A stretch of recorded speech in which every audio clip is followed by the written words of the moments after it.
Welcome everybody to both sides of the conversation. I'm John Henry, Executive Director. Today is Tuesday. So you know what that means. We have another segment of our Hidden Gem every Tuesday. We are here at 7 o'clock where we will continue to highlight our Black businesses, our community leaders and organizations that are doing positive things to impact our community. Hidden Gems is a very, very special show because, man, sometimes when we talk about changing the narrative, you see some amazing business folks, you see some amazing community folks, as people are always trying to paint this narrative that there's not people doing things and people saying people are not impactful, but we get to highlight them and we get to meet them here and connect with them in community. So I'm excited about that.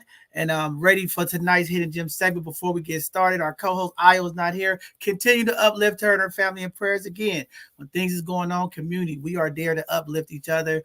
Io, keep your head up and keep pushing, and we'll see you when you get back. But with that being said, a lot of things happening. And it's just a lot going on in the world, a lot going on in the community, a lot going on across this country. So take a deep breath, community. Inhale, exhale. Okay, it's gonna be all right. We got to keep pushing. We got to keep walking together, and we just got to keep uplifting each other and continue to remember that at the end of the day, all power is to the people. Just remember that all power is to the people. We will stand together with the people.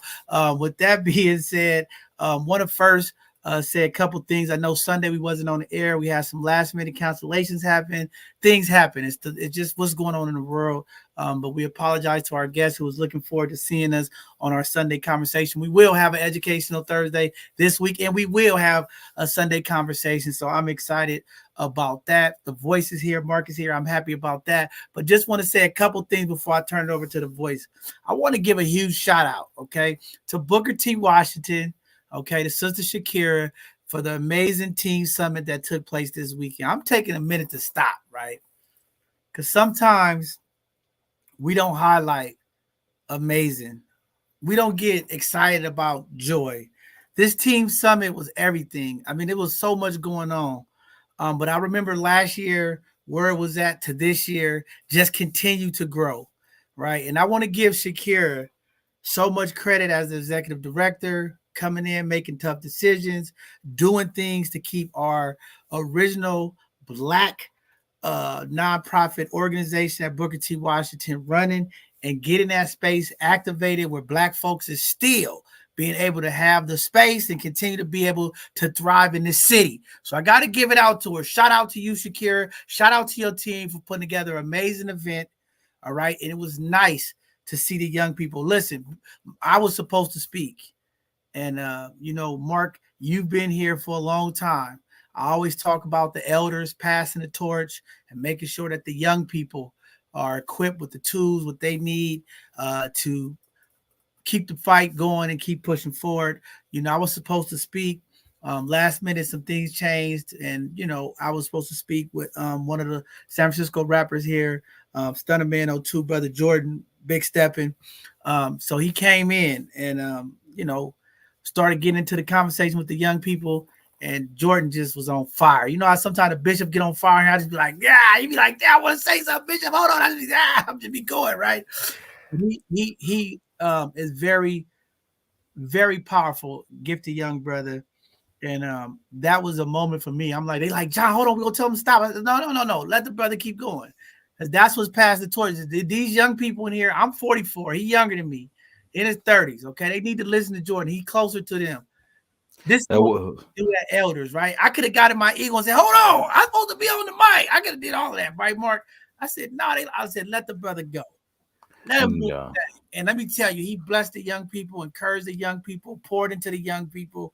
So I want to give a shout out to Jordan Stunno too, because not only is he a rapper, community activist, the brother just downright intelligent and very smart and gifted. And I always want to give kudos and flowers to folks. This is our Hidden Gem show, so we're about uplifting Black people. We're about uplifting our greatness on this platform, okay? And so I want to give Stunner Man a shout out. And all the amazing folks that came in, the young talent that was in the building, Mark, from the dancers to the other performers.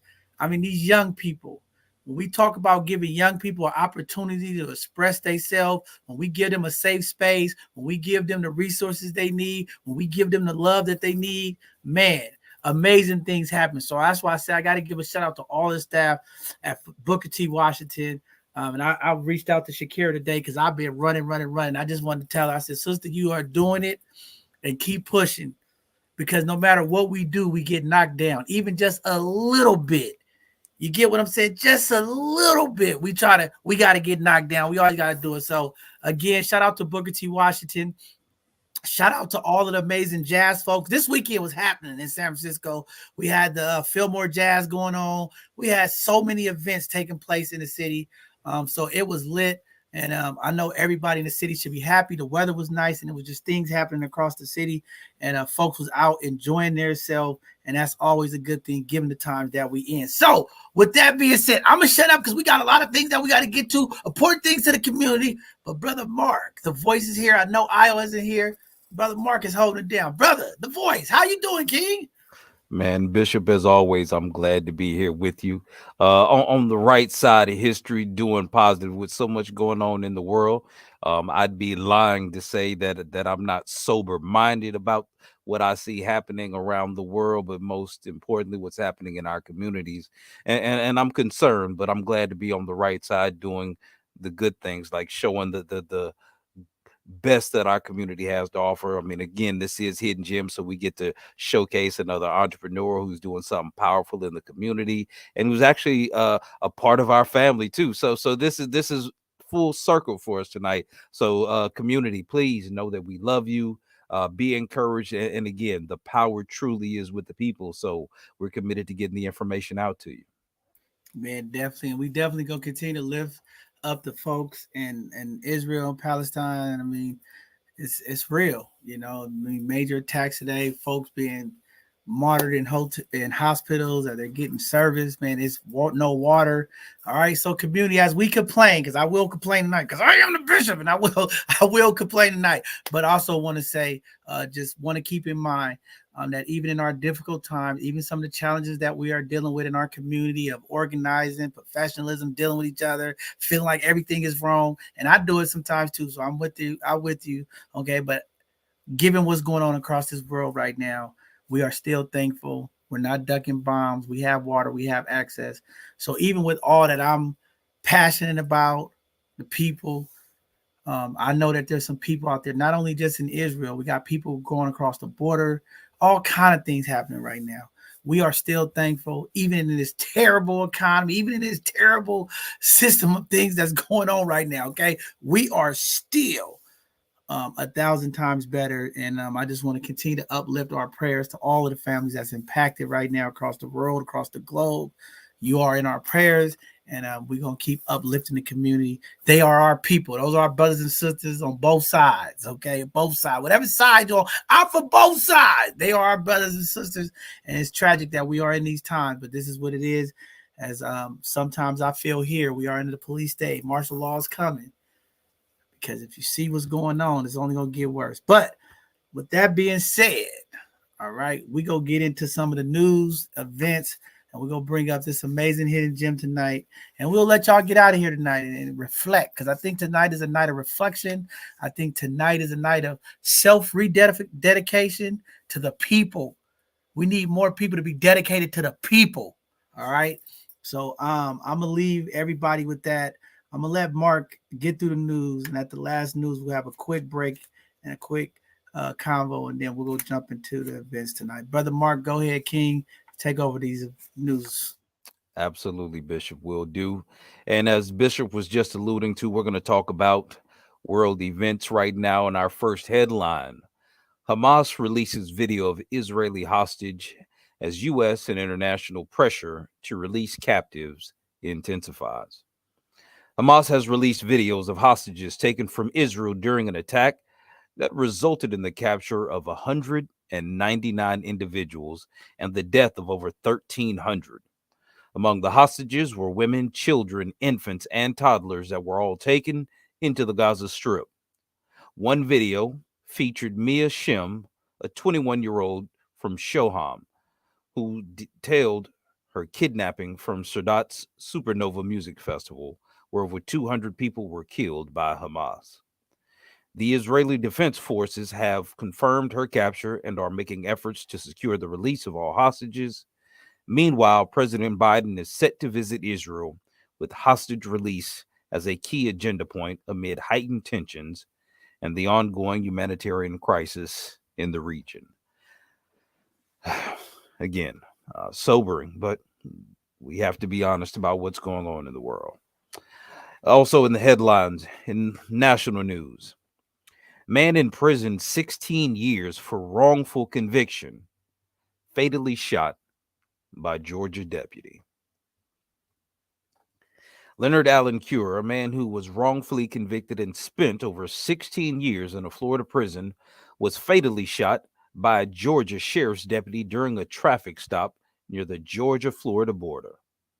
The circumstances leading to his shooting began when Cure was pulled over, cooperated initially, but then reportedly became violent upon learning he was being arrested. Now, despite being subdued with a stun gun and a baton, the deputy shot Cure when he continued to resist. The reason for the traffic stop remains undisclosed. Georgia Bureau of Investigation is currently reviewing the incident.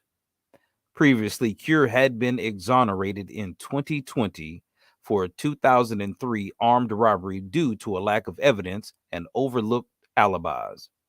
Following his release, Florida Governor Ron DeSantis had granted Cure compensation for his wrongful conviction.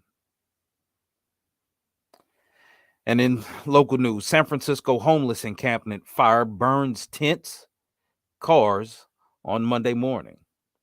It says San Francisco is grappling with an increasing number of fires originating from homeless encampments. Early Monday morning, an encampment fire near Julian Avenue and 14th Street resulted in the destruction of 7 vehicles, a scooter, and the encampment itself. Residents have expressed frustration over these recurring incidents, with some claiming they had previously warned officials about open fires in the vicinity. Firefighters, too, confirm a rise in such encampment fires, attributing them to various causes, including propane tanks and cook fires. Officials are challenged in addressing the encampments. Firefighters can't clear them, and the police can't intervene unless there is a valid reason for arrest. However, the city can act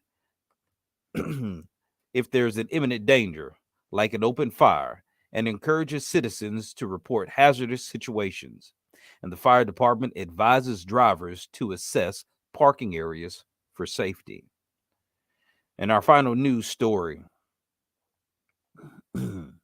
Mayor London Breed announces safer San Francisco ballot measure to support public safety. Now, on October 17th, 2023, San Francisco Mayor London Breed announces the Safer San Francisco ballot measure for the March 2024 election. The initiative aims to enhance public safety by providing San Francisco Police Department officers with advanced technological tools, modifying the rules to increase officers' presence on the streets, and preventing the police commission from placing ideology above community safety. Specifically, the measure proposes the use of city-owned cameras and drones to combat crimes, empower officers to safely pursue suspects of certain offenses, and advocates for reduced administrative tasks for police officers. The initiative also seeks to reform police commission practices to prioritize public safety and minimize micromanagement. The measurement requires a simple majority in March 2024 ballot to become law. And that is the final news story. Man, very powerful stuff. And we're going to have a quick conversation about let's this talk last to story, because I know the community, their ears is burned. Okay. So again, you guys know both sides of the conversation. We are here to change the narrative. We are the media for the community. We always uplift the voices of the community. We always go where the community is asking us to support to make sure that they are being protected and uplifted. So before we go into the news story, today we issued a statement to our San Francisco Police Commission and to our board of supervisors about the practices of surveillance in our community. especially when it deals with public or private entities in our community.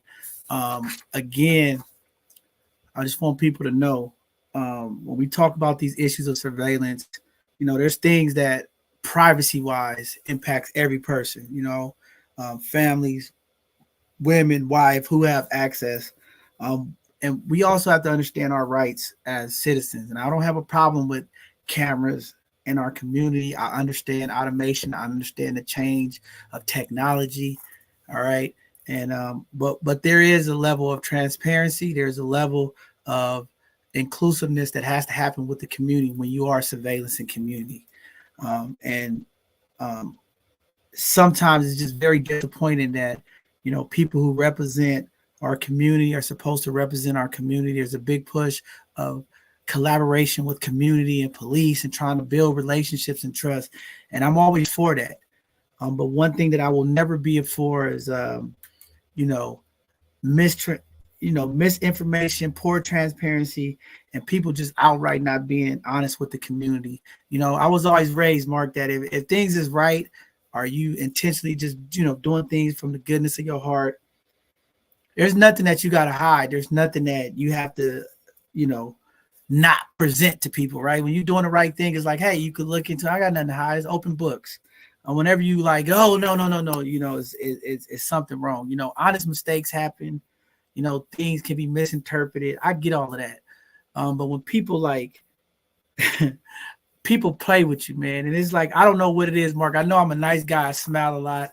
But I always tell people, one thing about me is I don't play about black people and I don't play about people, period. But especially my black people. There's a habit in our community that we could just do whatever we want to do to our people, and people just go along to get along and do stuff to continue to oppress our people, continue to mislead our people. And this is why we have so much confusion and mistrust when it comes to sometimes city officials, sometimes community leaders, sometimes whatever. We have to start being transparent. We have to be open. And we have to be honest. And sometimes in honesty, it doesn't feel good and things of that nature. And that's okay.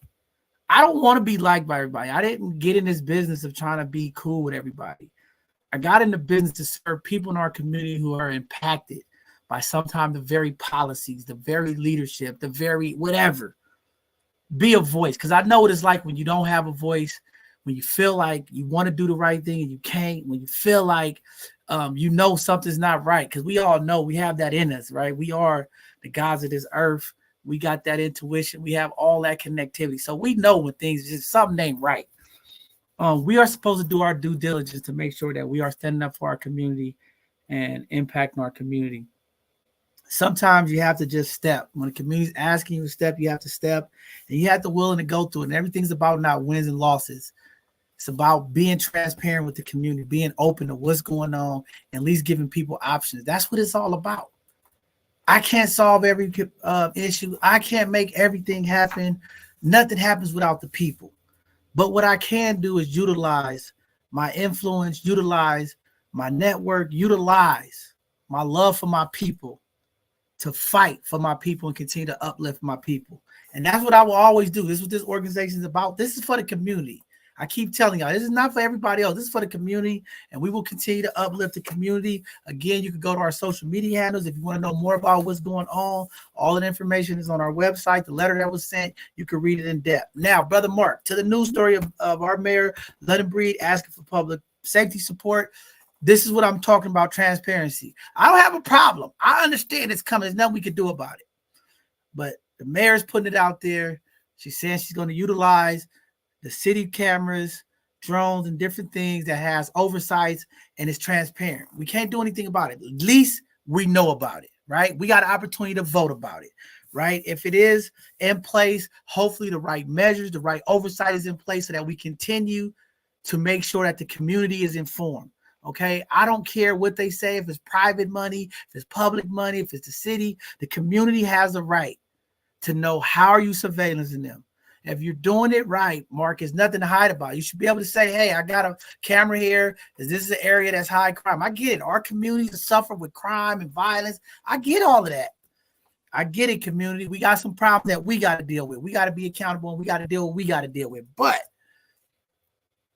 also, if you're transparent and you let the community know, I don't have a problem with it. Like, at least I know. Give us a way that we could be a part of this process, because it's going to happen. We're in a police state right now. We all be in surveillance, okay? But it's one thing to be surveillance and have an understanding of the surveillance and what's going on with the surveillance.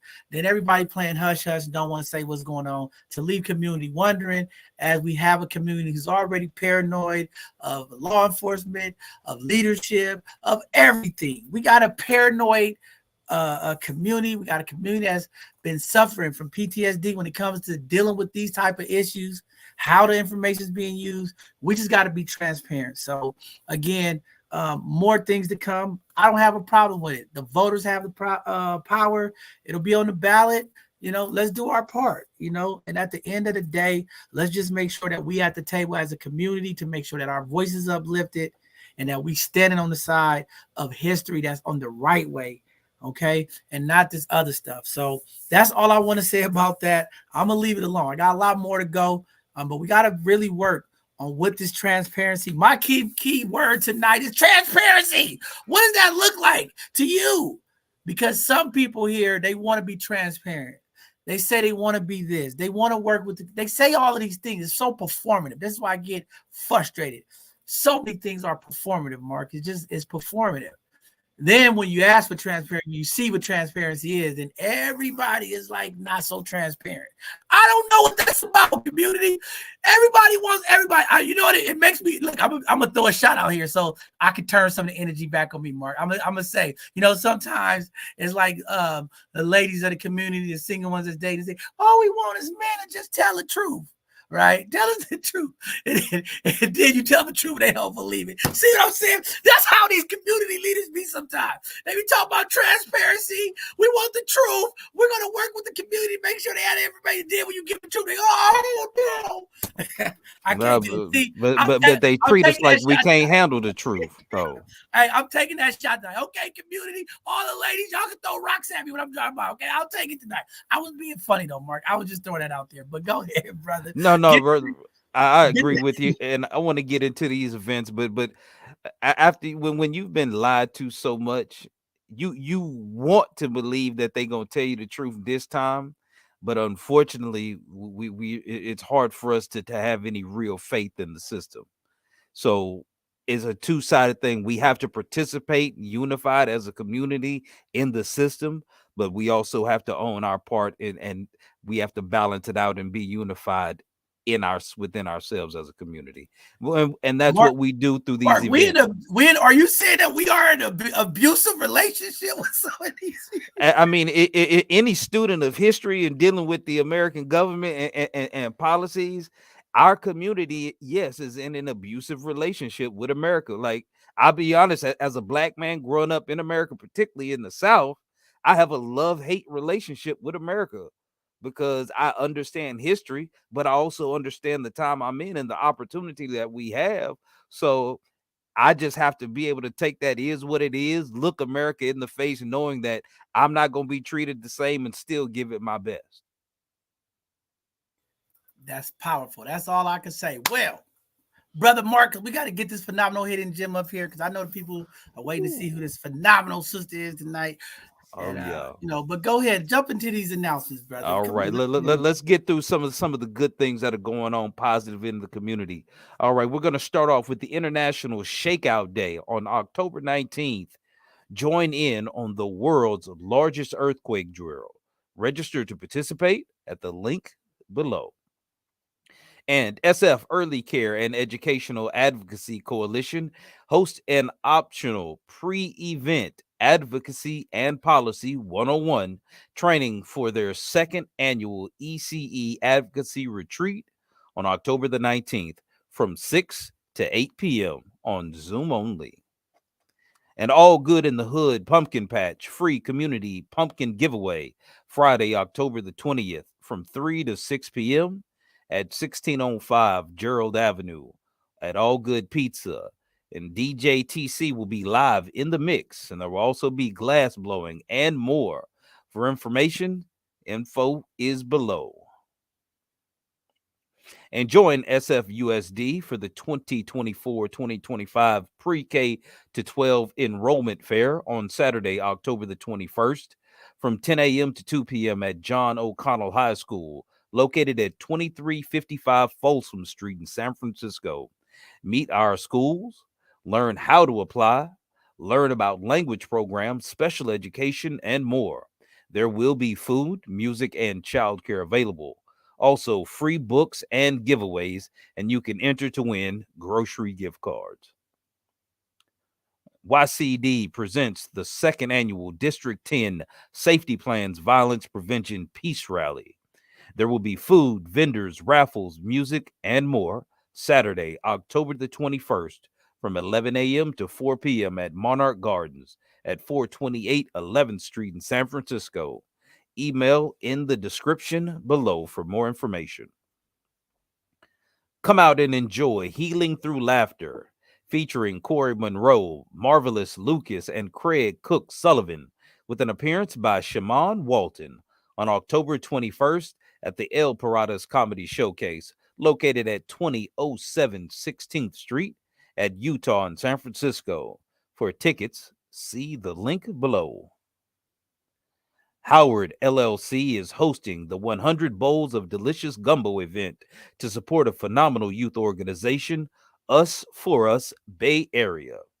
Show your support and pre-order a delicious bowl of gumbo for $15 and pick it up on October 21st from 12 to 4 p.m. at District 6, located at 428 11th Street in San Francisco. Info in the link below. And Full Steam into Early Learning presents Bonita the Bumblebee's second annual Full Steam Ahead STEAM Fair on October the 21st from 12 to 3 p.m. at the DeFreeMary Park at 1621 Adeline Street in Oakland. For inquiries, see the link in email in the description.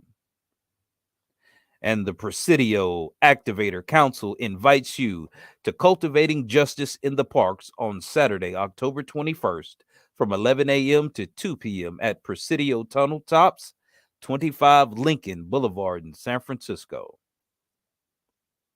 And join the Shipyard Trust for Artists for Shipyard Open Studios on October 21st and 22nd from 11 a.m. to 6 p.m. at the historic Hunter Point Shipyard, located at 451 Galvez Avenue in San Francisco.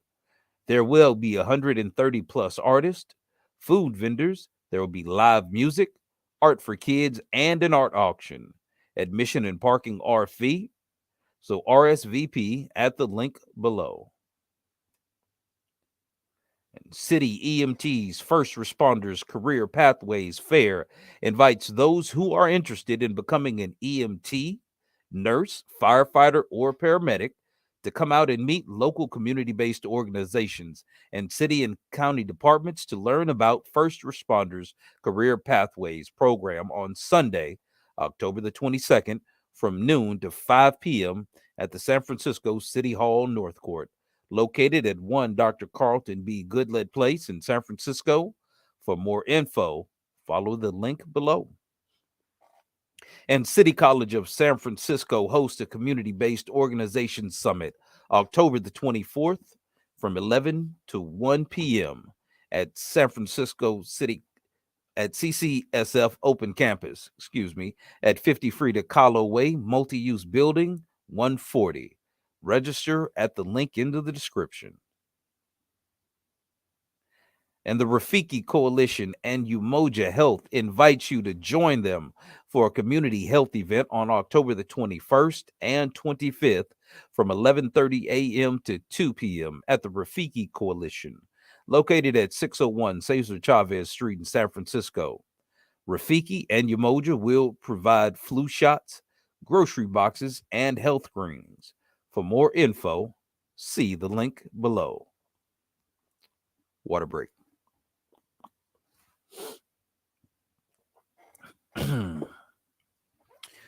Magic Zone is hosting a lights on after school arcade on October 26th from 4:30 to 5 p.m. at Ella Hill Hutch Community Center at 1050 McAllister Avenue, San Francisco. For info, see the link in the description. And the SF Alliance of Black School Educators invites you to the 14th Annual BSU Summit 2023 on Friday, October the 27th from 9 a.m. to 3 p.m. Doors open at 8:30 at the Milton Marks Conference Center located at 455 Golden Gate Avenue in San Francisco. There will be youth empowerment, and a free breakfast and lunch is included, along with games and prizes. Students register at the link below. And Ocean Avenue Association presents Halloween Beer Crawl on October the 27th from 5 to 8 p.m. Also, Urban Advantage presents Color Struck, Bridging the Racial Divide in America by Donald E. Lacey Jr. on October the 27th and 28th. For info, see the link in the description. And San Francisco Safe will have a Halloween candy explosion on Saturday, October the 28th from 11 a.m. to 5 p.m. Admission is free and the event will include food, carnival games, music, and more at Gilman Park, located at 903 Gilman Avenue in San Francisco.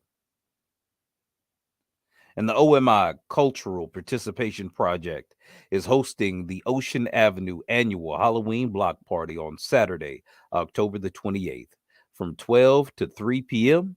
at Faxam Avenue and Ocean Avenue in San Francisco. This is a free event. For info, see the information there in the description. And Collective Impact and BMO Magic presents the Halloween Horror House on Tuesday, October the 31st, from 4 p.m. to 6 p.m. at Ella Hill Hutch at 1050 McAllister Street in San Francisco. And join Into Action for the Bayview Uncorked Southeast San Francisco celebration on Saturday, November 11th from 1 to 5 p.m. at Pier 70, Building 12, located at 822nd Street in San Francisco. And the Rafiki Coalition is hosting the Black Business Expo on November the 4th from 10 a.m. to 2 p.m. at the Rafiki Coalition, located at 601 Cesar Chavez Street in San Francisco. For info, see the link below. And SF Early Care and Education Advocacy Coalition hosts the second annual ECE Advocacy Retreat on Saturday, November the 4th, from 8:30 a.m. to 3 p.m. at the MNC Lana Rossi Hall, 362 Cap Street in San Francisco. That was a mouthful. Please excuse me for any mispronunciations, fam.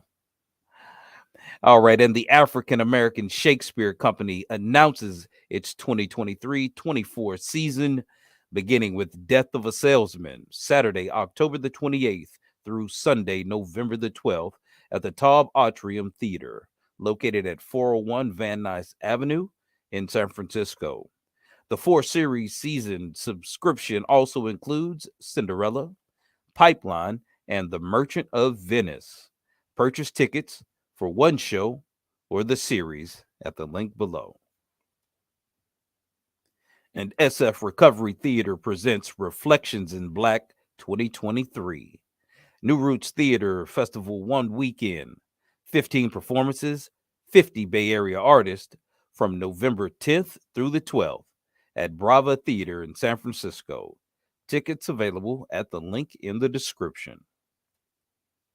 And join the Rafiki Coalition for Visit the Presidio, walk the Bay Trail, and visit the Golden Gate Bridge Visitor Center on November the 13th from 9:30 a.m. to 2 p.m. The free shuttle leaves Rafiki, located at 601 Cesar Chavez Street at 9:30 a.m. Free lunch will be provided. For more info, call or text the number below. And the AAACC asks you to join them for the Celebrate Black Music event. Save the date, Saturday, November the 18th. Info at the link below. And Sisters Small Business Saturday host holiday gift shopping on November the 25th from 1 to 5 p.m. at In the Black, 1567 Fillmore Street, San Francisco. For more info, see the link in the description. Also, visit the farmers market located at Southeast Community Center at 1550 Evans Avenue in San Francisco every Thursday now through November 30th from 3 p.m. to 7:30 p.m. They accept cash, debit, and EBT. SF-NAACP celebrates 95 years of service at the annual Freedom Fund Gala on December the 1st at the Hyatt Regency Grand Ballroom, located at 5 Embarcadero Center in San Francisco. Reception starts at 6 p.m. with dinner and program to follow. This year's keynote speaker is Dr. Frederick D. Haynes III, president of the Rainbow Push Coalition. Single tickets are $150 and tables of 10 are $1,500. Register at the link or number below. And the OMI Cultural Participation Project, The Lion King, Friday, December the 8th from 7:30 p.m. at the Orpheum Theater at 1192 Market Street in San Francisco. For more information, see the link in the description. And the SF African American Reparations Advisory Committee cordially invites you to be a part of the conversation every second Monday in 2023. You may attend in person at City Hall, located at 1 Dr. Carlton B. Goodlett Place, or online by registering at the link below. Dreamkeeper SF invites you to join us for community updates every third Wednesday in 2023. These meetings are open to the public via Zoom. For information and the meeting link, please visit the site below. And as part of their fall exhibitions, the St. Joseph's Art Society features works by visual artist Christopher Birch in traversing on geographies of blade and bone, now through Friday, December the 15th at 1401 Howard Street in San Francisco. For info, follow the link below. And Wu Yi presents the Holiday Pajama Jam for the Bottles and Blanket Pantry on Saturday, December 16th from 1 to 4 p.m. at 4900 3rd Street in San Francisco. OMI Cultural Participation Projects, The Wiz on Saturday, January 27th from 7:30 p.m. at the Golden Gate Theater at 1 Taylor Street in San Francisco. And SF Human Rights Commission has regular bi-monthly commission meetings on the second and fourth Thursday of each month at 5 p.m. in the San Francisco City Hall Room 416. You can also attend via Zoom.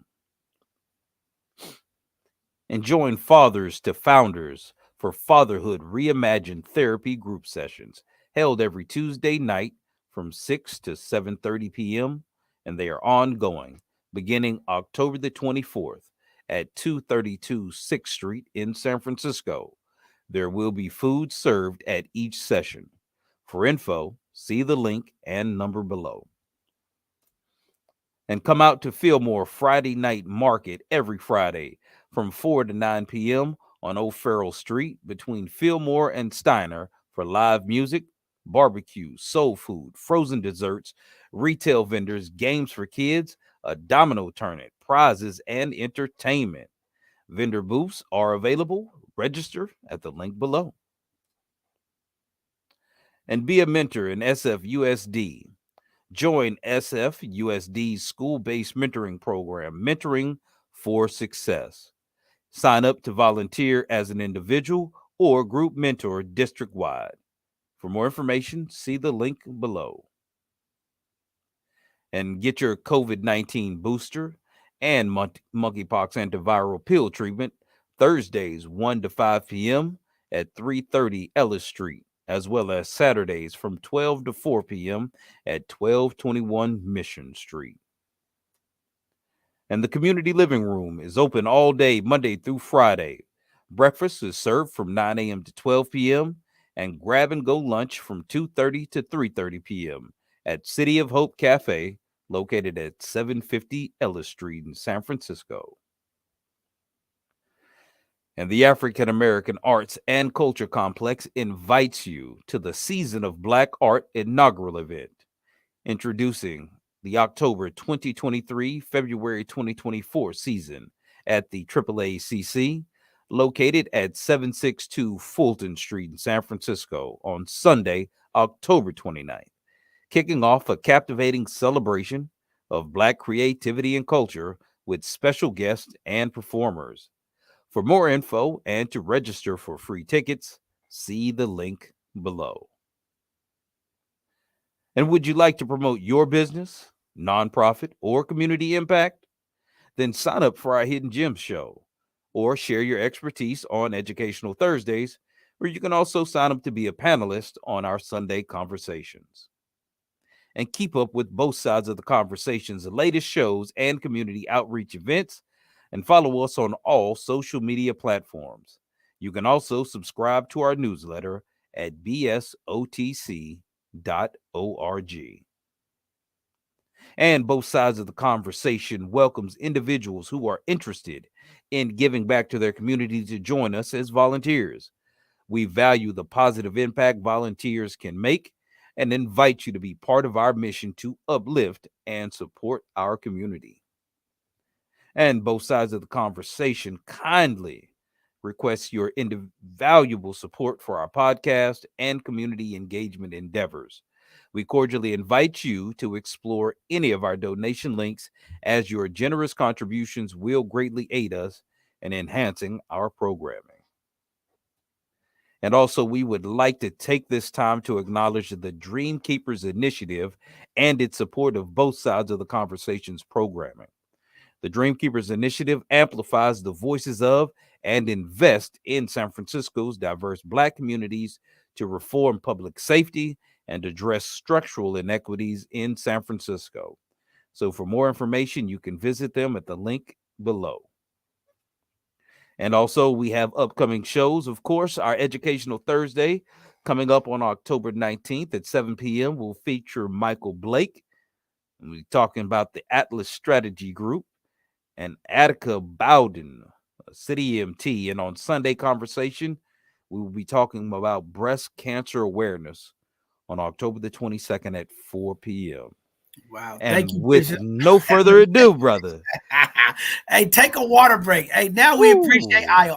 Io, where you at, Io? We miss you reading all those events. Hey, community, it's a lot of events. I know today it took a little bit of time because all of the stuff that's going on.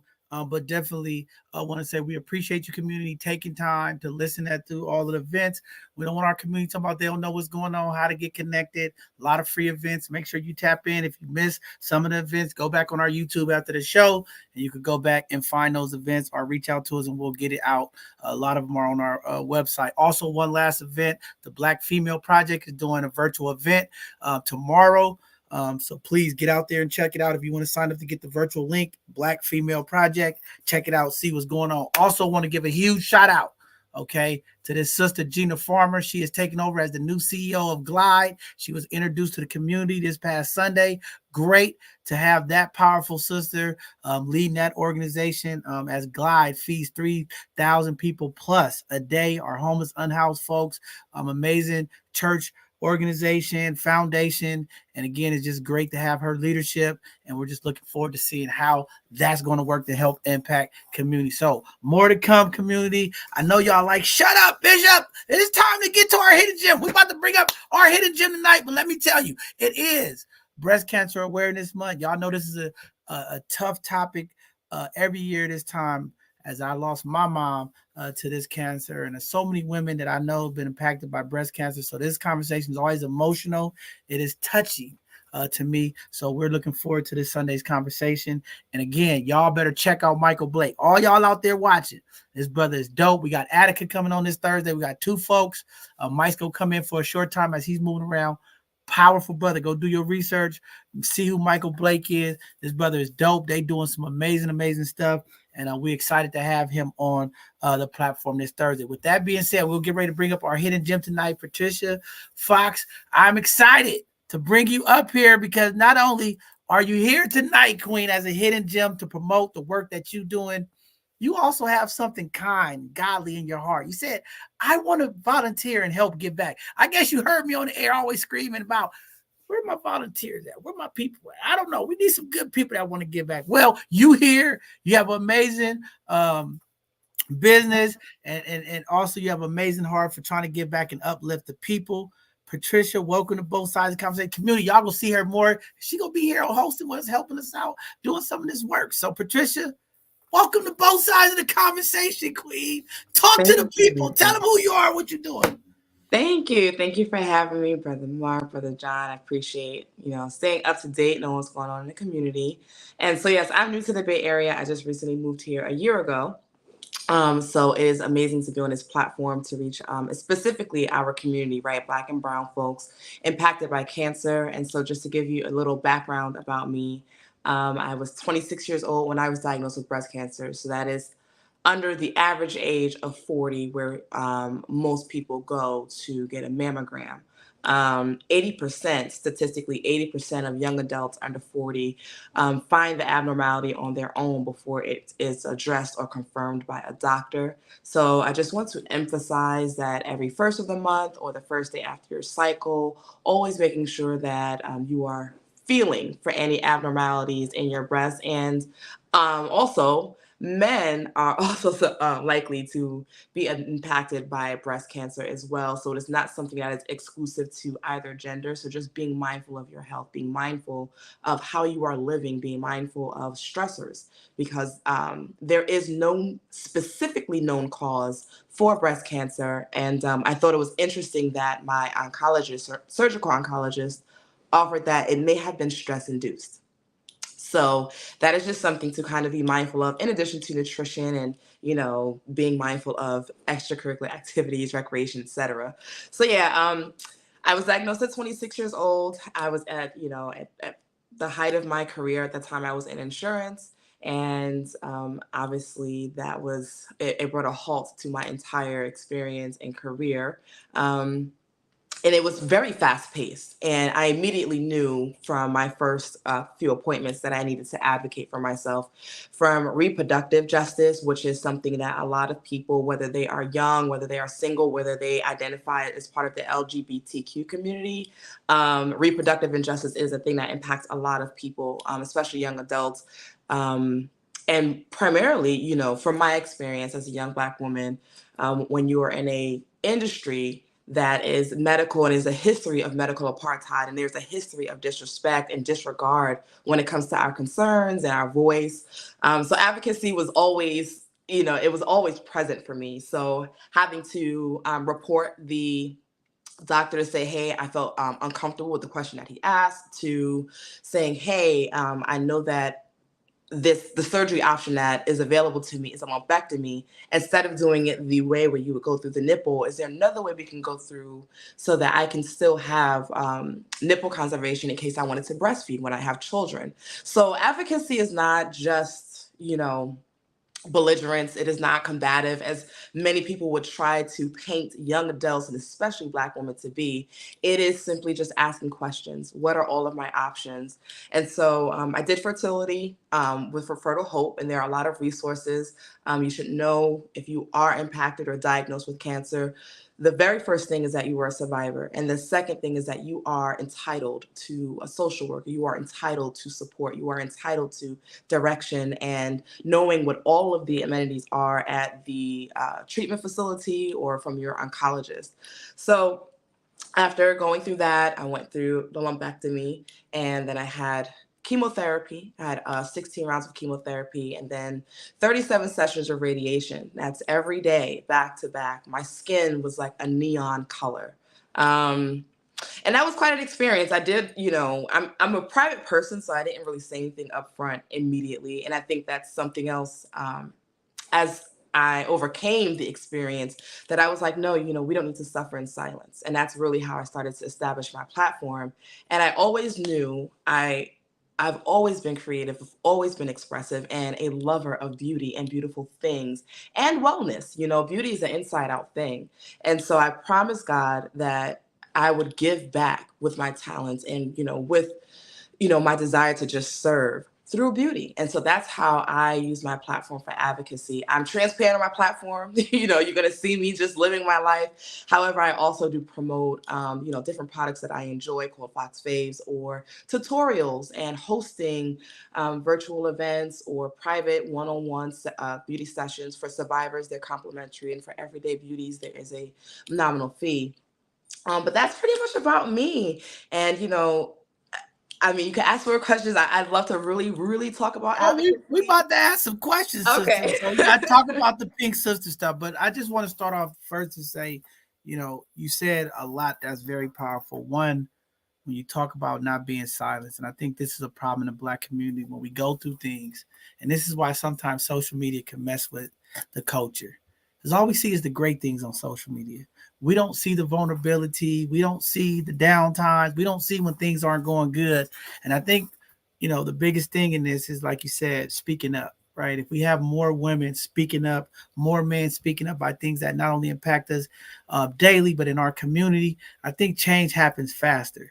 I think it's something with power when we open up and be vulnerable to our community. It's just like going to a new church you don't know and standing up and having a testimony, right? It's like you don't want to do it, but it's very powerful, right? It's very liberating. And I'm just happy that you have that courage to speak up, because your courage, young people out there seeing you. I did this show last year for Breast Cancer Awareness Month. I had a doctor come on talk about the age, right? A lot of young Black women are not getting tested until they late 30s and 40s. And she was saying even at the age of 21, 22, young Black women should be going, women period, should be going to get tested, right? And it's like people like you speaking up, going through that experience, letting folks know like, hey, I'm still moving. This is what I've been through. Being able to say that, I think it really encourages and opens the eyes of people in our community. So just want to say thank you for uplifting your voice about this, just talking about some of the things that has impacted you in that transition. I mean, that's very powerful stuff. Again, this topic is very emotional to me. I have so many family relatives. My mom I've lost to this. I mean, but when you talk about the stress and you talk about the things that could potentially cause this, my mom was a hairdresser, and I always thought the chemicals, right? Because, chemicals always have like some cancer or something. And then you think about the products that Black women use in their hair, different things that we don't attach or think that could be causing not only stress, but all the things that we go in life and how we are in our upkeep. And that's why I think it's very important for Black women to really talk about products. I see a lot of it on Instagram now. Folks are really educating Black women about products and stuff that we're using and how this could cause harm. Because I think we just, we have to be real, and I know everybody want to be in this beauty mode of everybody want to be looking the best. But we also got to look at the things that impact us in our health.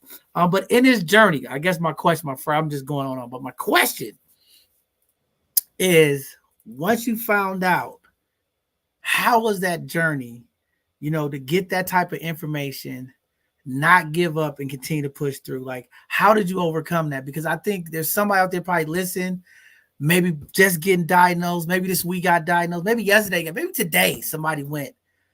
Like, tell me, like, how did you get through that? How did you have the strength? I mean, I'm sure it was like scary, nervous, so many thoughts, but how do you get through that? Because there's somebody out there that need to hear this, maybe wrestling with this very issue right now, and maybe feel like giving up, maybe feel hopeless. How did you get through that? How did you liberate yourself through that process?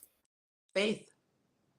And that is, I know we're in an age where everybody is searching for who God is, what God is, and why are we having these experiences in the world, if there is a God, but God is real. And you have to see God on your own, God of your understanding. And it was definitely, and it is still faith, because even as a survivor, I still have to get follow-ups. I still have to go for mammograms and MRIs and imaging. And there's this term in the community called anxiety. So you still feel anxious about going to get these imagings done, because what if they find something abnormal? And then you have to have a biopsy. So faith has definitely been my foundation, not for just this experience, but life overall. This does not mean that I did not have lots of emotions. When I first found the lump, so, it was a month after my 26th birthday. I had just turned 26. And I find this lump. Now, picture it, I'm a young adult thriving in an insurance career. I am, I was counted as the top producer in life and bank sales and insurance. I'm not thinking about cancer.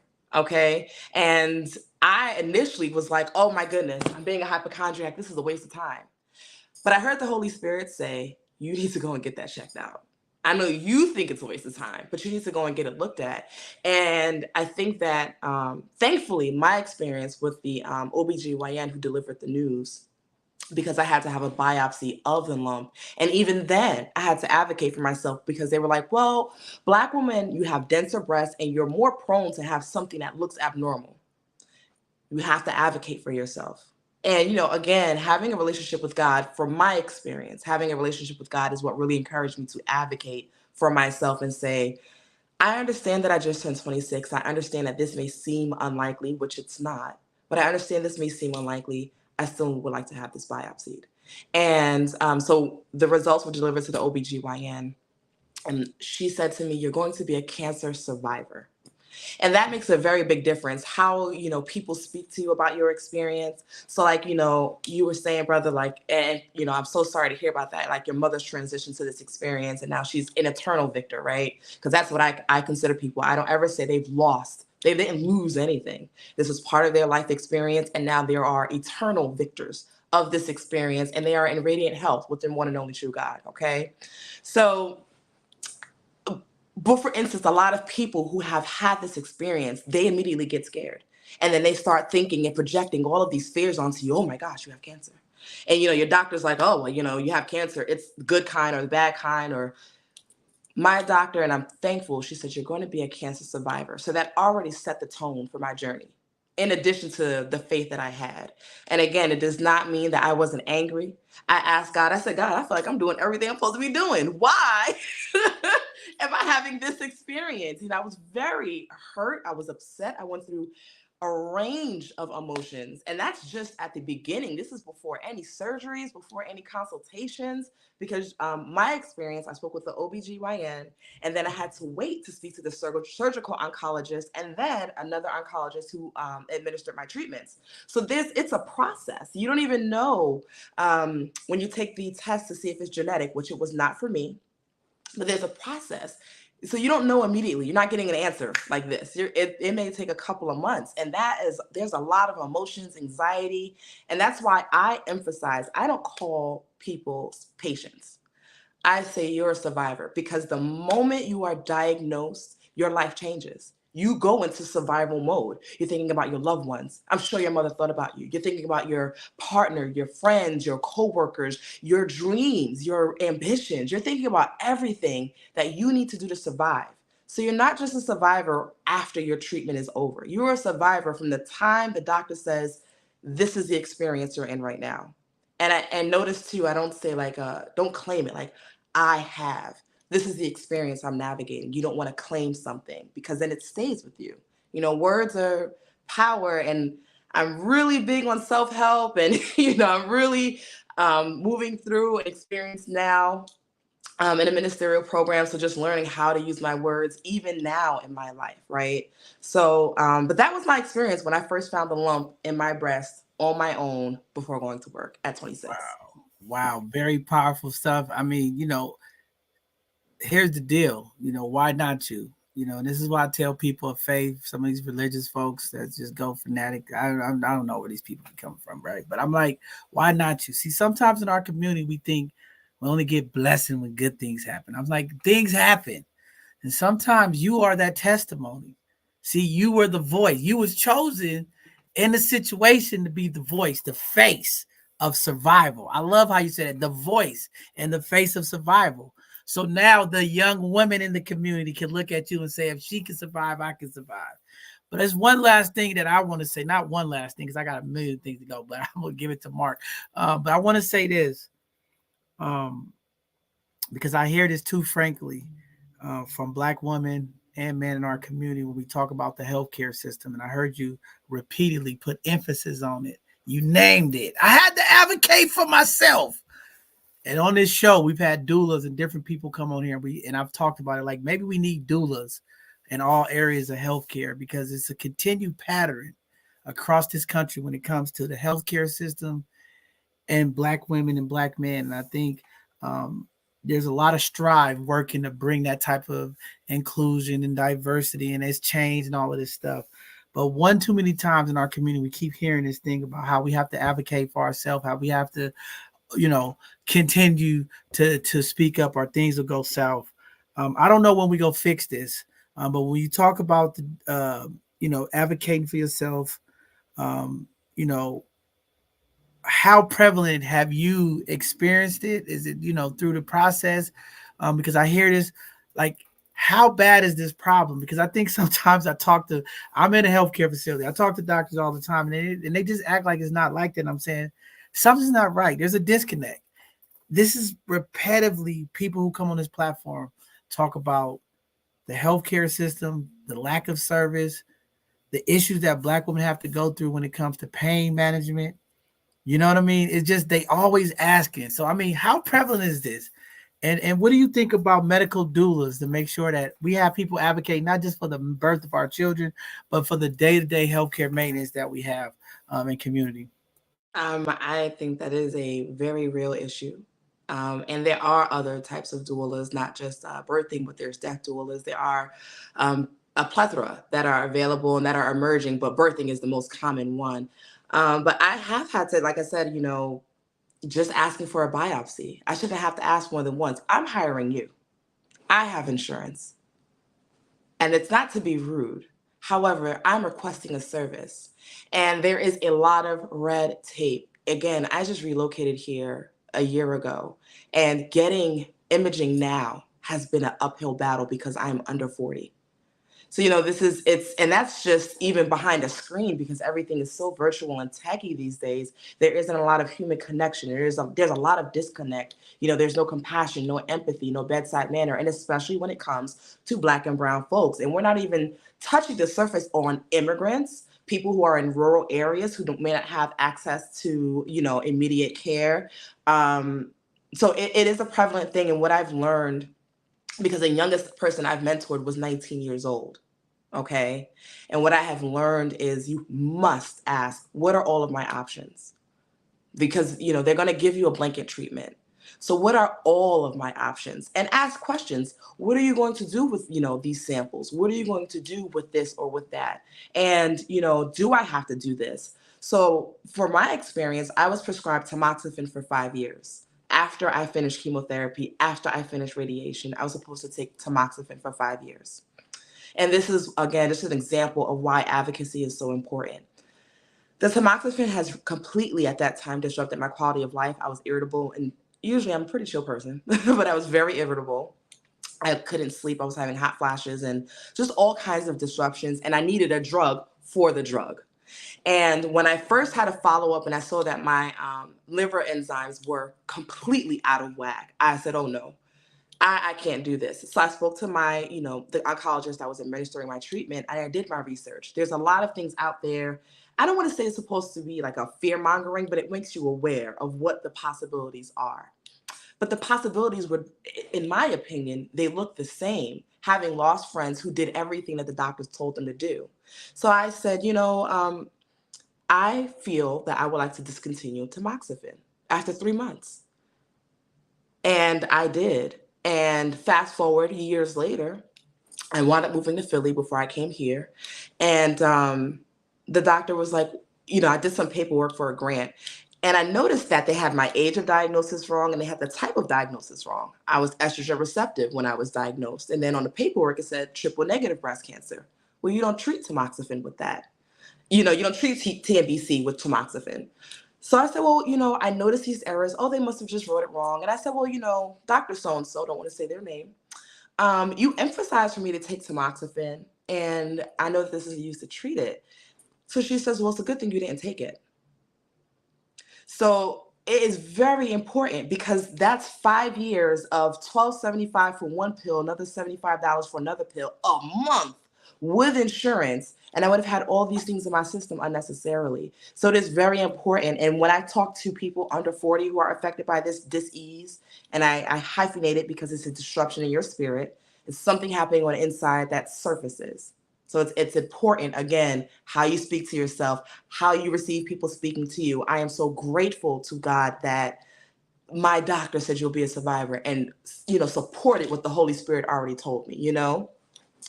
But I just it's just so important to advocate for yourself. It absolutely is. And again, it doesn't have to be belligerent. And if you are unsure how to do it, your advocate can literally be you coming into your doctor's office with a pen and paper. If you don't know how to say, what are my options or anything else, coming in with a pen and paper, that doctor will come in with a different tone. If you ask, now you have to ask. If you ask, can I record this conversation? If you have somebody else there with you, it makes a difference in the tone that the doctor has and the information that they're delivering, and that's just something that I've learned over time. And when it comes to pain management, yes, I'm in pain, and you have to let them know you have a right. At this time, we don't have we don't have the choice to be silent. That's been bought and it's been paid for us through our ancestors. We have the opportunity to speak up now. We get to say, listen, I have the insurance and I am employing you for this service. I pay for this insurance. This is my right. And it's not my right to be experimented on. And again, you don't have to say those words, but by asking, what are my options? Coming in with a pen and paper to journal. I used to journal everything. And it definitely changed the tone of how the doctor spoke to me, at least on record, because off the record, they would call me combative. They'll say, oh, I know you're not going to do that because you're combative. You can say whatever you would like. And contrary to what, I know you said you're in the health industry and they don't expose these things to you, but I know people who are, medical aspirants in school now. And it is true. There is a belief that Black women can endure more pain than anyone else. Now, that may be tied to, the father of gynecology, who's doing all kinds of heinous activities and experimentation on Black women's bodies and be considered, the father of gynecology today. However, it is that is false. And the only way we can come up against that is just one by one speaking up. This is what I need. If you don't know what you need, look into other spaces, because that's how I learned too, by looking in other platforms, not just in Black circles, but in other, circles, white circles, to see how are they being treated? What are they asking? Oh, that's available. Let me go back to my doctor. Hey, I saw online in a support group that this is something that may be available to me. Can you tell me more? And they'll look at you puzzled. So, there's so many ways to advocate for yourself. That it's research, it's prayer, it's taking time for yourself, it's boundaries with your doctor, with your family, with your friends, so that you can take care of yourself first. I mean, it's a plethora of things to be sure that you're here to live and fulfill your dreams and purpose. Well, let me just first of all, sis, compliment you. Your spirit is so empowering that I think anybody who's going through or may encounter this journey, if they watch this and just the simple things that you've laid out, the practical wisdoms that you laid out, are going to help a lot of people. Because again, you're being nice about it, and I can respect that, because I understand you representing the Lord. But I know the system is demonic. We understand that profit is more important than anything else in Western culture. When they can put a commercial on for a medication that they tell you one of the side effects is it may cause you to have self-deleting thoughts, and that's legal, we know that we're dealing with a system that categorically does not care about human life, for one. And we know with the history in America, Black lives for sure are low on the value estimation. So the fact that you, one, have the education to go in and know what to ask for, or are willing to do it, and because you have the right attitude, that's where I've noticed a lot of times people have either they had the right attitude, they had the passion, they knew that they were fighting for their lives, but they didn't have the education of how to approach it. Can you kind of talk about how your organization deals with the attitude and the mindfulness and dealing with the beauty aspect and how that helps empower them to pursue the educational part of knowing what to ask for. Because I'm just like you. I believe what we say and how we say it is critically important.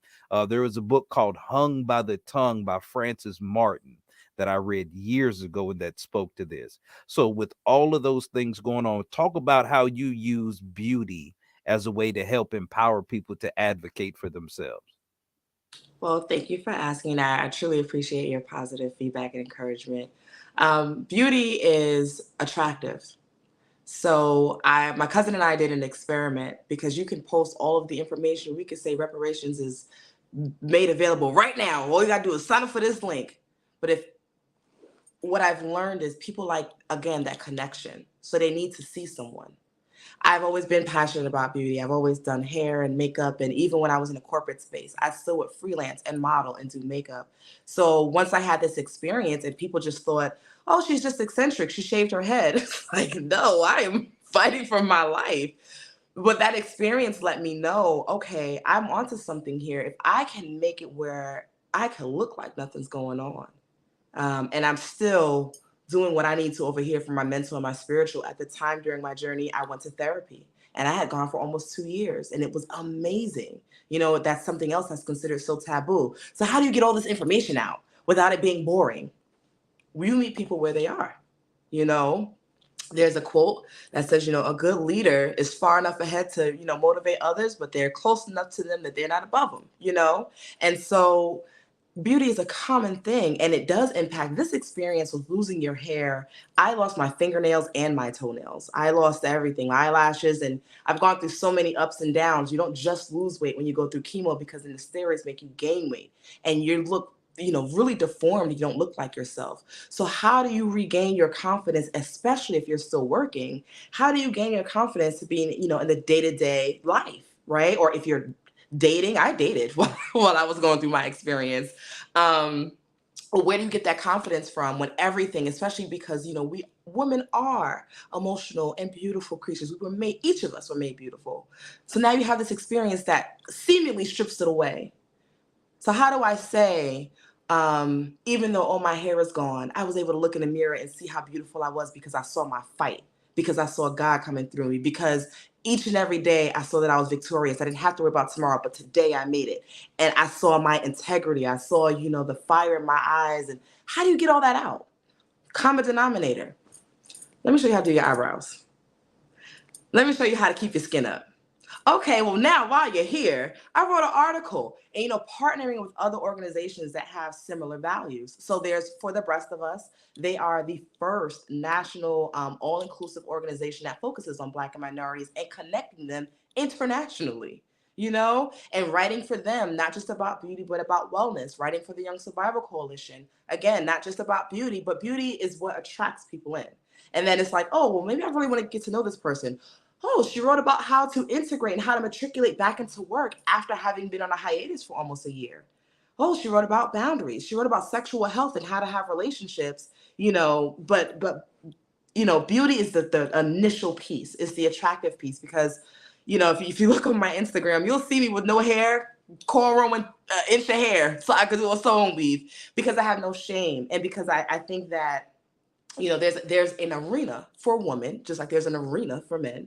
And in this arena, this is what we're looking for. And moreover, when my hair started falling out, well, let me rewind. When I was diagnosed, I immediately cut my hair. And then, and I cut it to I always wore a buzz cut. So it wasn't like it was something taboo, but this was the first time I had grown my hair out to a nice afro. And now I'm diagnosed with cancer. So I cut it, to kind of take control of the situation, but even cutting it low, still, when you rub your hair and it's falling out in your hands and it's just bare scalp, that's devastating. And I remember looking online, and not only were there not many young adults online, but there weren't any young Black women online that I could find showing what their experience was like. I only found one. It was a sister, and I wish I remembered her name.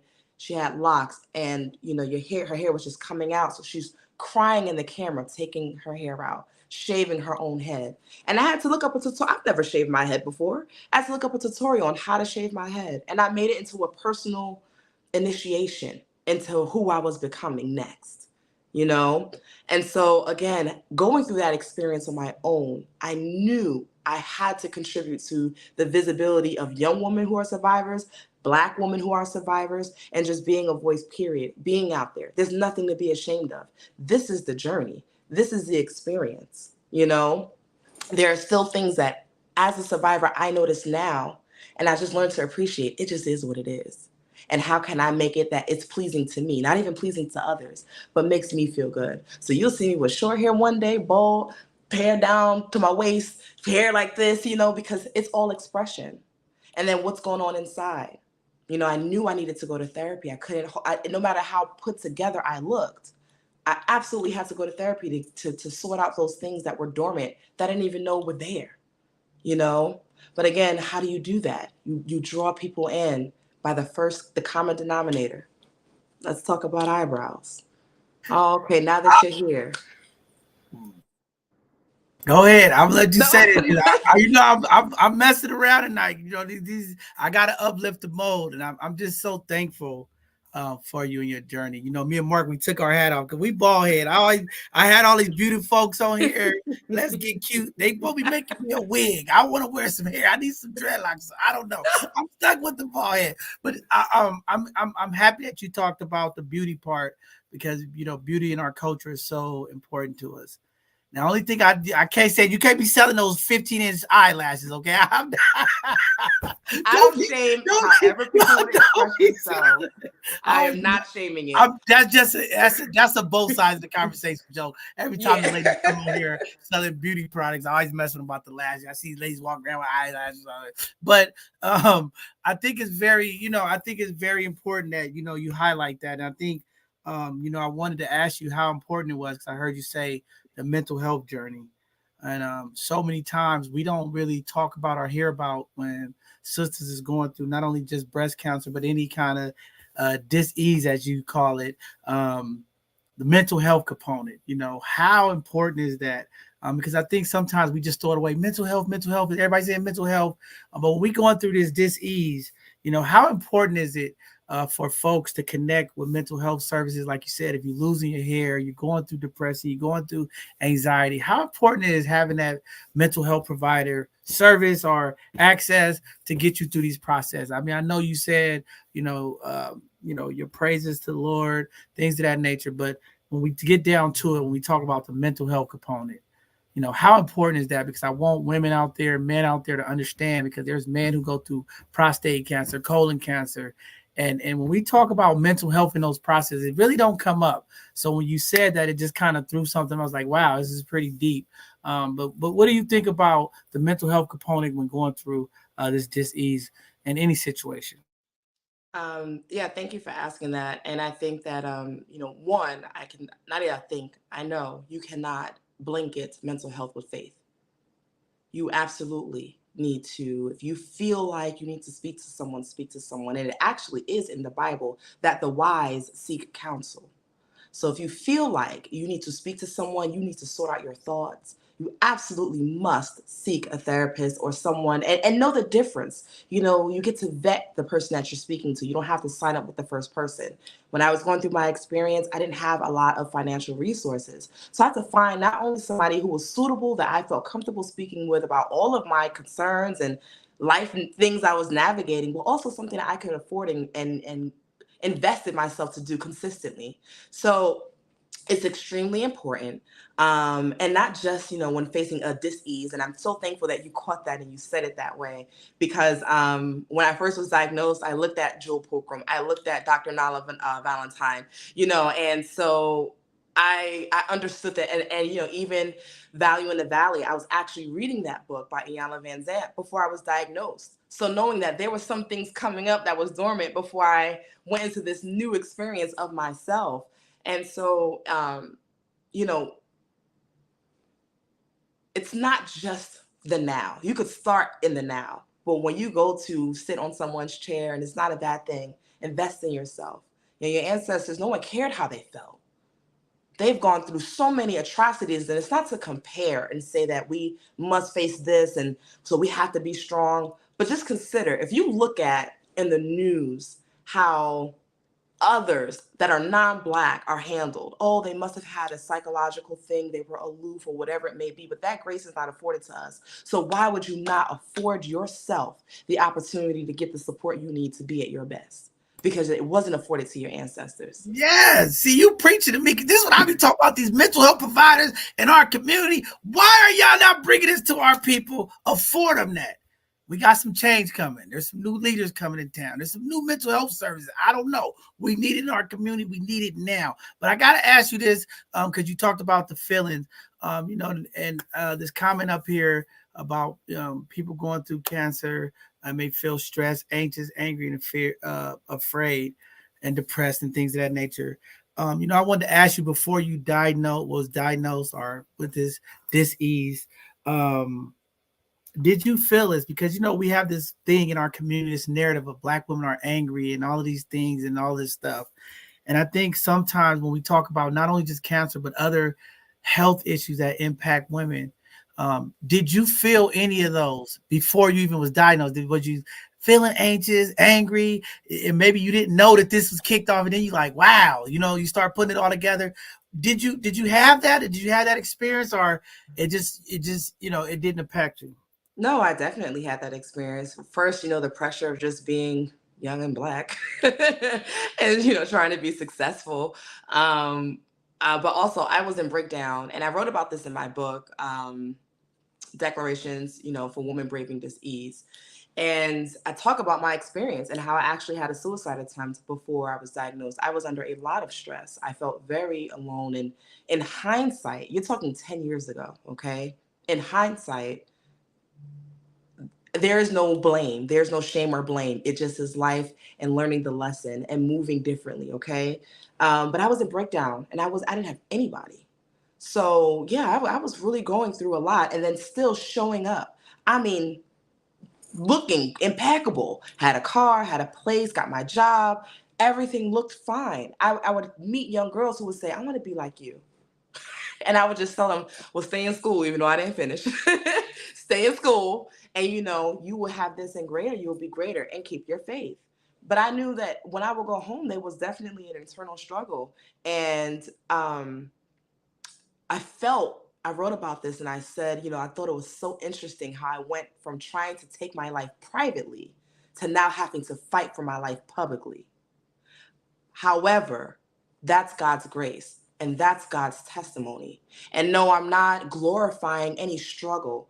I really see God's grace in my life. Even now, moving out here is a whole nother experience. And all that led me to being here today, Patricia, today, grieving the loss of my brother, Ibaye, who also was an advocate, amazing advocate.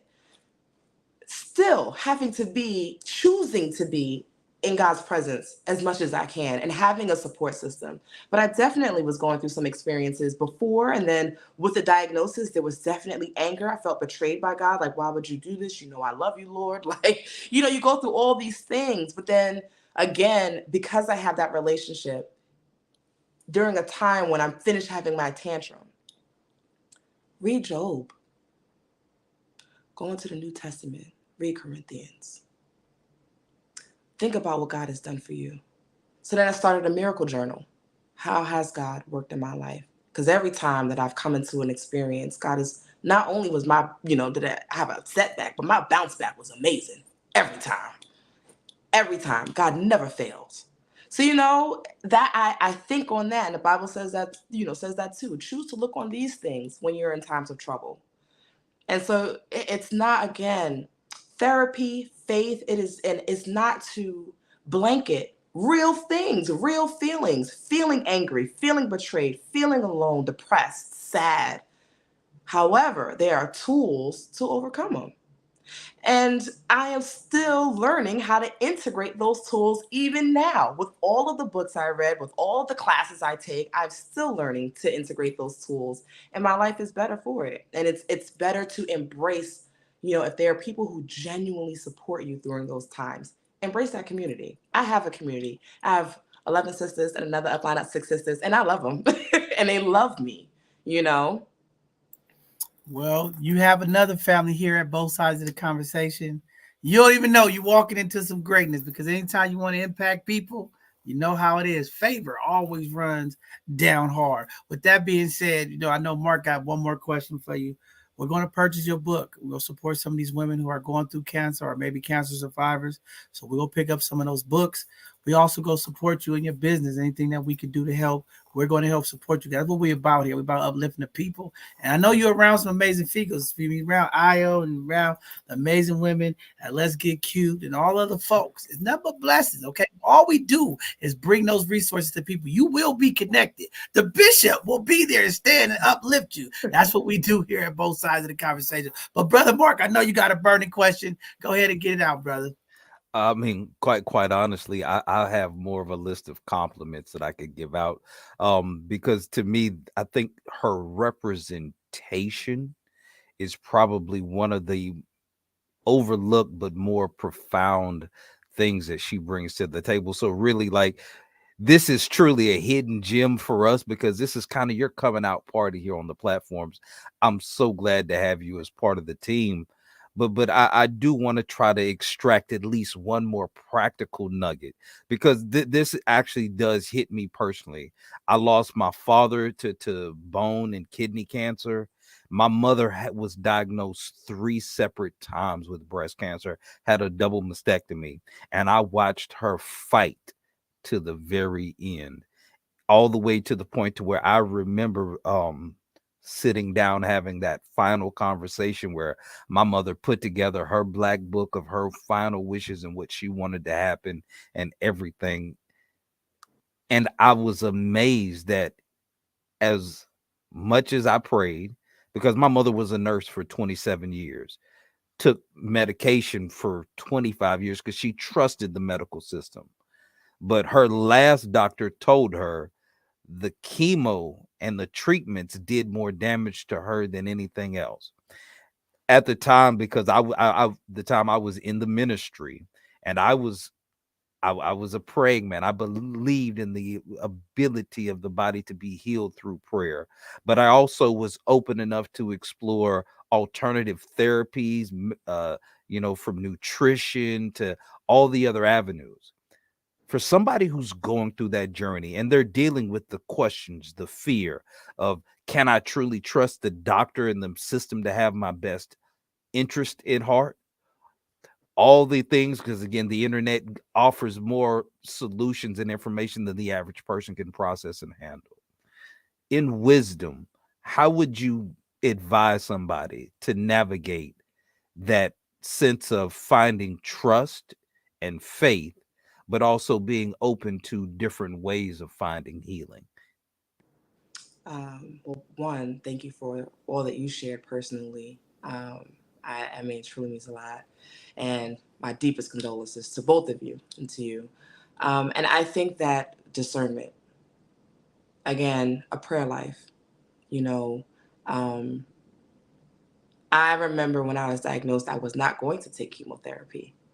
I said, Lord, give me a sign. Like DMX, Lord, give me a sign. Like somebody's talking about doing, like, you gotta, I need a sign, seriously. And I'm joking, but to I needed to know what was the right direction. And for me to go that far and then say, okay, but I'm not going to take the tamoxifen because I was told I don't have to, So there are, and you don't have to do one or the other. You can still do Western medicine and alternative. You can still, mingle them. You can, and alternative isn't just Tuina or acupuncture or certain diets. Again, why do we skip prayer? And okay, because again, so again, my brother recently transitioned just this past August, so I understand that about, like, oh my Lord, God, why I pray so much? Why?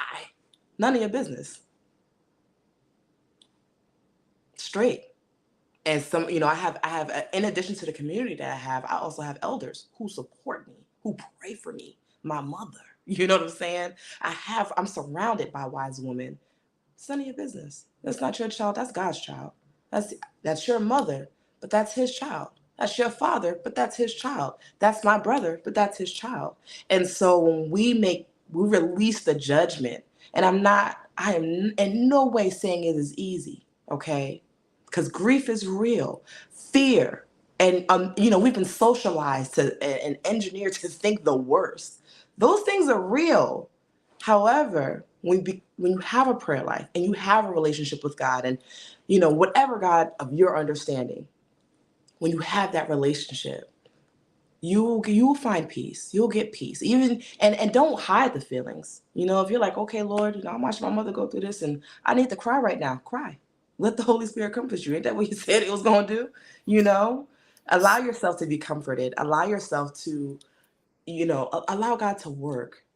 And you'll get, that understanding. And all you're getting and all thy getting, get understanding. Lean not onto your own understanding. There's no way you could fathom. You wouldn't know why.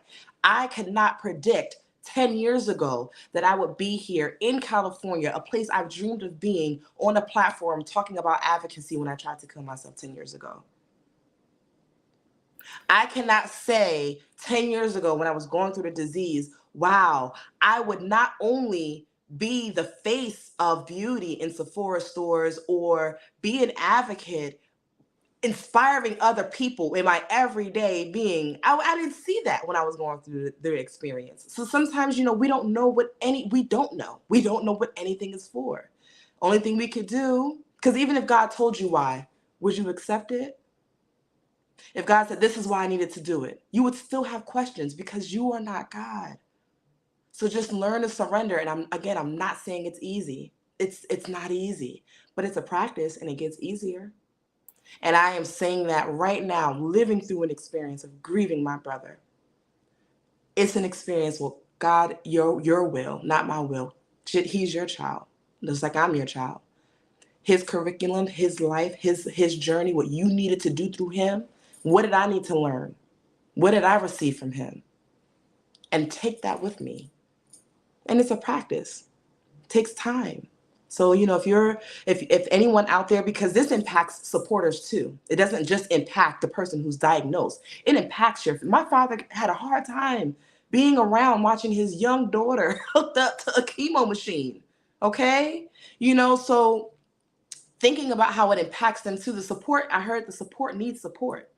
And if you don't have support, you need to, your main support, your only source, your first source is God. And I don't mean to be preachy, but that is real. There is a connection. There is who created all of this, so why not seek some sort of comfort in that, So that's what I would offer. Be upset, go through the emotions, just don't stay there. Don't stay there. Very powerful stuff. This is Both Sides of the Conversation. We don't apologize for being authentically Black. We don't do that here. Whatever you feel, don't be judgmental. Don't worry about preaching, okay? You just do what you do and get the information to the community. But with that being said, Mark, you try to make me all emotional. See, Mark over there had me reminiscing. I'm over here about to start crying, Mark. I try to get through this segment without crying. Look at Mark trying to bring it all out of me. But it's okay. It's all right, brother. We family here. This is all for the people, man. Well, look, we in this together. Come on, man. These thoughts, all these things come back, emotions run high. Again, this month is always a challenge. It's a very impactful month for me, as well as for all of the folks. When we talk about domestic violence, when we talk about breast cancer awareness month, and a number of things that's taking place this month. But those are the two highlights. And, very powerful stuff. But Patricia, I want to say this because we got to get out of here. I see my team letting me know we've been on air. We got to get off. But what I want to say is, wow. All I want to do is just affirm and just say, wow, very powerful, sister. We appreciate you for your vulnerability. We appreciate your heart to give back. See, I understand people of service. There's a certain favor. There's a certain glow. There's a certain understanding that you have when you tapped in. See, when we get in this work of giving back, when we get in this work of telling our story, when we get into this work of uplifting our people, understanding the pits and uplifting people to the highest of mountains, this work is for the people. We appreciate you, what you're doing to bring life, to bring understanding, to bring hope, to bring awareness to the community, to the young women. We're happy to have you here. Okay, as you continue to work with us and co-host, you will become the face, the voice of survivors across this country. When we talk about the dis-ease, see, I listen. See, they think I be on here. I pay attention to what's going on. I might be doing a million things, but I listen because it's something about the voices. That's why God give us 2 ears and 1 mouth. Sometimes you have to listen twice as much as you speak. Today, you have spoken a word to the community, young women across this country, people on this platform. Sisters, get out there. Do the mammogram test. Check your breasts. If there's any love, fellas, check your breasts. I don't know. Go get screened. Go get tested. When we talk about awareness, it's about bringing education. It's about bringing this information. Tonight, you have a living soul, a survivor, a queen, a beauty queen, who's bringing her beauty, her love, her story, her passion to the community. Get behind her. Her book is up on the screen. Go support her. We're going to support her here. Every hidden gem that comes here. Yeah, the bishop, both sides of the conversation. Y'all know we support and uplift our Black businesses. We support the queens. We uplift the queens of the community. And again, we got work to do, community. But before we go today, Miss Patricia, anytime we have a hidden gem, any guest on this platform, we want to make sure you give a shout out, okay? Because I don't want them to leave tonight and say, hold on. What about me? Sister, you forgot about me. I was there with you in the room. I was uplifting you when you wanted to give up. Make sure you give those shout outs to those people, okay? We always want to highlight them and uplift them, and anything that you got coming up in the future that you want community to know about. If you're doing anything for Pink Sisters, we got your information. Folks are going to tap into your Instagram community. Get behind this sister. Support her. Go on her IG. See what she's doing. That's all. Sometimes a little support can move the narrative forward. Let's change the narrative. But with that being said, Patricia, is there any people that you want to thank and give a shout out for being your rock, being there? This is the time to do it, Queen. I want to give a shout out to God. But no, also, oh God, first and foremost. But also shout out to my mom. Shout out to, my ancestors. Shout out to the faithful daughters of compassion. I see my sisters are in here. Shout out to my godmother, my god sisters, my community that always supports me even now. And shout out to my brother, Darren Ibaye. He is still with me and supports me in being the greatest advocate. So shout out to everyone that is here now. And, it's up. Before I let you go, you got to tell me what you feeling now. You part of this both sides conversation. You're going to be hosted. What you looking forward to? Are you just tell me where you at? I like to just know where people at now. You gonna be one of the many faces here hosting and co-hosting and being a part of this live production. What you thinking? What's on your mind? What question you got for the bishop? Because I know you're like, Bishop, I gotta do some. What's going on? Tell me what you thinking. I actually have some really yummy ideas, which I would love to talk about later. But I am looking forward to, as being a co-host, just, learning, meeting new people, and listening to their perspectives, because you can have a different perspective and disagree and everything be okay. It's not a phobic or a disagreement or a hate thing. It's just being open. So I'm looking forward to that. I'm looking forward to healthy engagement.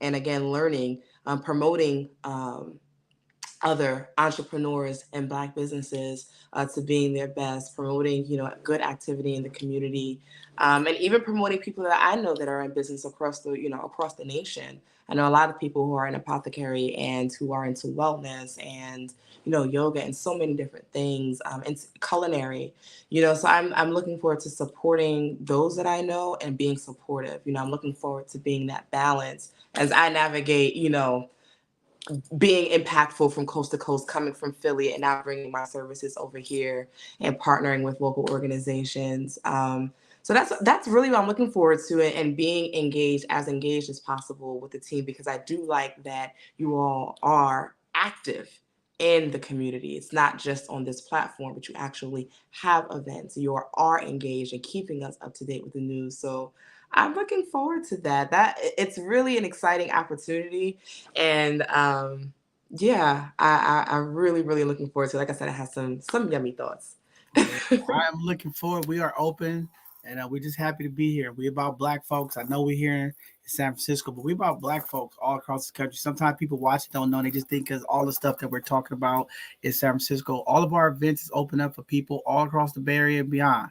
People just have to reach out, send their events and what's going on. We got people all over the country watching us, and we want to make sure that we continue to share that information, bring those resources to our community, no matter where they at.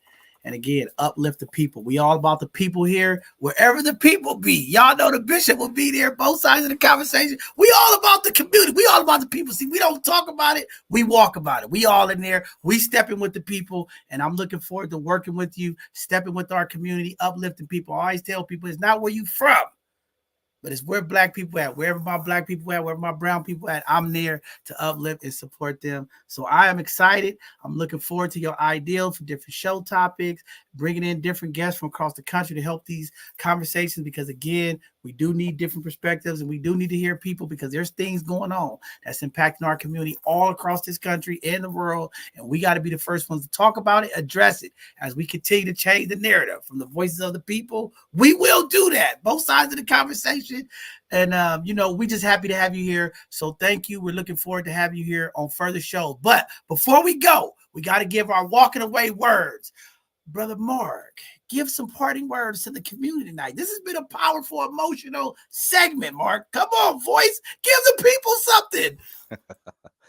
Bishop, even with everything going on in the world right now, all the stuff that we could point to as problems, I'm so glad to be a part of both sides of the conversation, because we are bringing solutions. We are addressing the good things that are going on in the community, and we're doing that consistently. Of course, I can't say enough about our we can't even call her a hidden gem anymore. She's been published and made known to the world and the community. Just an honor and a privilege. Again, there's something definitely about your spirit, man. And I know that may be a conversation not everybody will catch, but I know you catch it. There is something about your spirit that is so amazingly awesome that it literally transcends through the camera. You're going to do some great things, even more than you see. And I'm just glad that we're going to be a part of it, because we get to help launch you into the next stratosphere for your mission and assignment. So thank you for what you're doing. I understand emotionally, mentally, what people go through who fight against cancer. I hate cancer. And thank you for even reminding us in the community to watch our words, because we don't want to own something in our speech that it doesn't belong to us. So thank you again, Ms. Fox, for being part of both sides of the conversation. Thank you for the work that you're doing. And Bishop, again, thank you for just giving me the opportunity to, man, just come and read the news, man, and talk to the community. Man, it's more than reading news. Mark, you are the voice. Don't worry. We got a lot of things going on. So we here. We appreciate all of you all. Always want to give a huge shout out to our both sides of the conversation team. Not only the ones y'all see here on production, we have a lot of amazing folks that are doing amazing things behind the scenes. As I always tell y'all, none of this happened without them. I'm nobody. I'm just the bald head bishop. Okay. They do the real work. They're behind the scene, making things happen, impacting the community. Okay. I can't do this by myself. I can't do this with you, community. But with that being said, I got to give the benediction, because we got to get out of here. Okay. It is an emotional show, and I got to do this, because if I don't do it now, Mark, I don't know if I'm going to make it in these last couple of seconds. But with that being said, community, tonight you have been blessed. We have an amazing hidden gem here. Not only our own, a sister, a pink sister from our community, a survivor. Oh my God. Tonight, if you missed any of the show, please go back to our YouTube. Check out this amazing sister. Listen to her story. Look at where you can go and where you could become. I heard it multiple times tonight. The most praise was to the higher spirit. Whatever spirituality you are, whatever you're praising to that's greater than you, make sure you have that in your life. Tap in, because it's something great when you're connected with the higher spirit. Also, we heard resilient. Don't give up, no matter what's being told. What happened? There is a mouth. Whatever you speak out, there's an opportunity to manifest it. You can do it. I always heard that as a kid. You can do it. Tonight, you have heard from Patricia, a powerful story. Someone who can do it, overcome some of the most important things that sometimes we just let go. She's overcome the anxiety, depression, the mental health, all of the things that some folks get taken out. There is something about resilience in all of us. We can do this as a community. You find your circle of love. You find your family. Sometimes it's not immediate. Sometimes it's the community. You find the people to walk you through the process, and without them or anyone else, you still have the Lord. With that being said, we have to continue to keep the awareness, the information about what's going on when we talk about Black health and brown health in our communities. When we talk about breast cancer, not only is it just in October, we need to talk about this all the time to uplift the people in our community. Go get tested. The preventative work. We cannot no longer be the reactive community. Let's be proactive. Sisters, brothers, get out there. Go get tested. Get checked. We got to bring mammograms, mobile mammograms back to our community so folks can be tested so that we can know and do the preventative work to be successful. You heard tonight, patient advocacy. I heard Patricia say it many times. Community, don't be afraid to advocate for yourself. Use the technology, the internet, AI, whatever you have to do to find out the information you need. Be an advocate of yourself. Don't just go with the first recommendation. Make sure you are doing your homework or connect with the right people so that you could get the right information. There's no quit in our blood. We will get through this journey together. We will continue to dismantle the myths, the problems, the issue. When we talk about breast cancer, we want more survivors. So we have to bring more awareness. Today, Patricia was vulnerable, opened up to the community. See the power of being vulnerable, community. You change the narrative. Somebody's listening today that are now empowered. Today, somebody is listening saying, if she can do it, I can do it. See, the power of influence is real. Check out her IG. Check out her book. Go listen. Find out. It's always great to have like-minded minds in these positions to uplift the community. We are excited to have her a part of both sides of the conversation. Community, you are going to be blessed now. You get power. You get resilient. You get the joy. You will feel the energy. Oh, that she's displaying and outlifted and pushing to the community as we continue to work to change the narrative. With that being said, community, thank you for tuning in today. It is Tuesday, our Hidden Gem segment. We are looking forward to seeing you this Thursday for our next live show as we're going to be talking to the brother, the man. Oh, y'all don't even know. Michael Blake is coming to check us out here on both sides of the conversation. Also, we have Miss Attica from EMT for all of our young people. If you are looking for a career pathway, Dusty Fisherwell, y'all know when Attica come on, it's going to go crazy. But listen, it's a great opportunity. Make sure you all are supporting. Get our young people on a career pathway. Between the EMT and the fire department, this program is definitely bringing dreams to reality, young people transitioning into the healthcare, into the fire department. It is a great, great organization. Please check her out this Thursday. She's going to be talking about their upcoming openings and some of the amazing things that they're doing to impact the people of our community with their programming. And then this Sunday, we're going to be talking about breast cancer. It's going to be an emotional show for me and Mark and Patricia, but we'll be here. I'm looking to hear all of my survivors, all of my doctors. Reach out to us. Come talk. Come give our community the sauce, the information that sometimes our community don't get. It's going to be a great conversation. It's a Pink Sunday here at both sides of the conversation. We are looking forward to you tuning in. Please show up, community. When we talk about surveillance, community, we got some work to do. Stand behind the bishop as we step forward, as we continue to dismantle these systems that continue to oppress and impact Black people in our city. We will fight. We will stand with the people. We will challenge all of the folks who think they can just do whatever they want to do in this city. It's not going to happen. Not as long as I'm here walking with the people. With that being said, thank you all for tuning in. It's been real. It's been a nice night tonight. We will see you this Thursday for our next live show. Until then, people, all power to the people. Let's stick together, family. I'll see y'all. Have a blessed evening.